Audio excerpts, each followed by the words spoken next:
Retired CIA agent John Homeston admitted this week that the CIA was behind the creation of gangster rap in the 80s in order to glamorize criminal behavior and fill private prisons. The US government spent vast sums of money on this covert operation, which was designed to create division and corrupt the American youth to nihilist and anti-American ideologies. According to the former agent, famous hip-hop lyrics of the legendary hip-hop outfit NWA were scripted by a team of psychologists and war propagandists inside the CIA. "Fuck the police" and other anti-establishment lyrics were intended to unleash a wave of cynicism towards authorities, promote the use of narcotics, and glamorize the gangster life in the minds of impressionable young people. The CIA worked in tandem with the music industry elites to create a funnel in which young people would be indoctrinated with brainwashing gangster rap music, introduced to a life of crime, and then delivered to the highly profitable private prison system. In order to create this funnel, the CIA introduced music industry owners to the private prison industry. Once the funnel was in place, the system was a lock. Watch this. Ever wonder why you see the same stereotypes of black and brown people depicted in hip-hop music? What if I told you that some of the biggest music companies are in cahoots with private prison owners, and that the rap music we listen to is not only meant to entertain, but to verbally and visually support criminal behaviors that funnel disenfranchised people into these private prisons? Lastly, what if I told you I have proof? In 2012, Core Civic, formerly known as Corrections Corporation of America, the biggest name in the private prison industry, contacted 48 states offering to buy their prisons.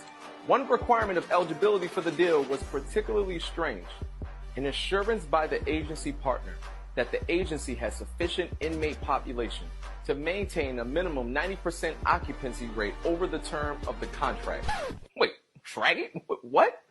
What kind of legal and ethical measures could be taken to ensure the maintenance of a 90% prison occupancy rate? Now let's work together to connect these things. I'm sure you're a smart person. It won't be long. Let's do the work. In 2012, a mere 232 media executives were responsible for the intake of 277 million Americans, controlling all avenues necessary to manufacture any celebrity and spark any trend. Time Warner, as the owner of Warner Brothers Records, can not only sign an artist, but since they're also owners of Entertainment Weekly, they can also put an artist on the cover by next week. You think you choose what you listen to, but do you? Both BET and MTV belong to Viacom. Okay, now I know that's not news to some, but when the use of these media conglomerates is cross-checked with ownership of the biggest names in prison privatization, it's starting to get a little fishy. The largest holder in Core Civic, formerly Corrections Corp of America, is Vanguard Group Incorporated. Vanguard is the #1 largest holder in both Viacom and Time Warner. Vanguard is also the largest holder in the GEO Group, the second largest owner of private prisons in the US. The overlap in private prison / mass media ownership is disturbing. Let's make this clear. The people who own the media are the same people who own private prisons. The exact same people. They make money from getting so-and-so from the hood to glorify the life they live. And they don't care about the impact it has on others because money is the motive. Then when the music influences others in criminal behavior, they make money from all the impressionable low-income people of color that are expected to go inside their private prisons.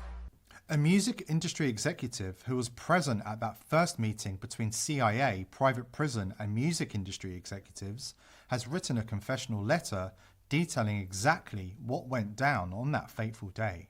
Take a look at this. A secret meeting that changed rap music and destroyed a generation. Damn. So it says, hello. After more than 20 years, I finally decided to tell the world what I witnessed in 1991, which I believe was one of the biggest turning points in popular music and ultimately American society. I have struggled for a long time weighing the pros and cons of making my story public, as I was reluctant to implicate the individuals who were present that day. So I've simply decided to leave out the names and all the details that may risk my personal well-being and that of those who were, like me, dragged into something they weren't ready for. Damn. Hold on, let me So we gonna tell the story. We gonna tell the story. We ain't scared. You know what I'm saying? What they gonna do? They after us, not just playing. Look, that black van. So look, so he says, between the late 80s and early 90s, I was what you may call a decision maker with one of the more established companies in the music industry. I came to Europe in the early 80s and quickly established myself in the business. The industry was different back then, since technology and media weren't accessible to people like that, like they are today. The industry had more control over the public and had the means to influence them any way it wanted. Right. This may explain why in early 1991, I was invited to attend a closed-door meeting with a small group of business insiders to discuss rap music's new direction. Rap music's new direction. Yeah. Little did I know we would be asked to participate in one of the most unethical and destructive business practices ever seen. Crazy. So this was the meeting. The meeting was held at a private residence on the outskirts of Los Angeles. I remember about 25 to 30 people were being there. Right. Most of them familiar faces. Speaking of those I knew, we joked about the theme of the meeting, as many of us did not care for rap and failed to see the purpose of being invited to a private meeting to discuss the future of hip-hop. Talk to him. Among the attendees was a small group of unfamiliar faces who stayed to themselves and made no attempt to socialize beyond their circle. Based on their behavior and formal appearances, they didn't seem to be from our industry. Our casual chatter was interrupted when we were asked to sign the confidentiality agreement, preventing us from publicly discussing the information presented during the meeting. Needless to say, this intrigued, in some cases, disturbed many of us. The agreement was only a page long, but very clear on matters and consequences, which stated that violating the terms would result in job termination immediately. We asked several people what this meeting was about and the reason for such secrecy, but could not find anyone who had the answers for us.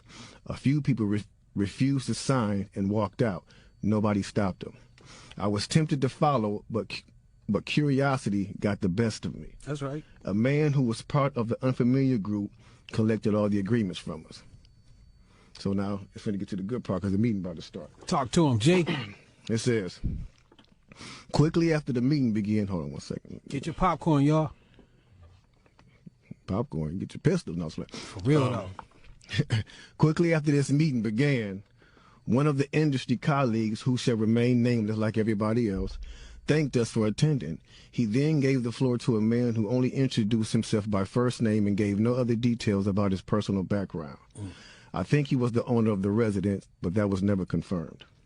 He briefly praised all of us for the success we had achieved in our industries and congratulated us for being selected as part of this small group of decision makers.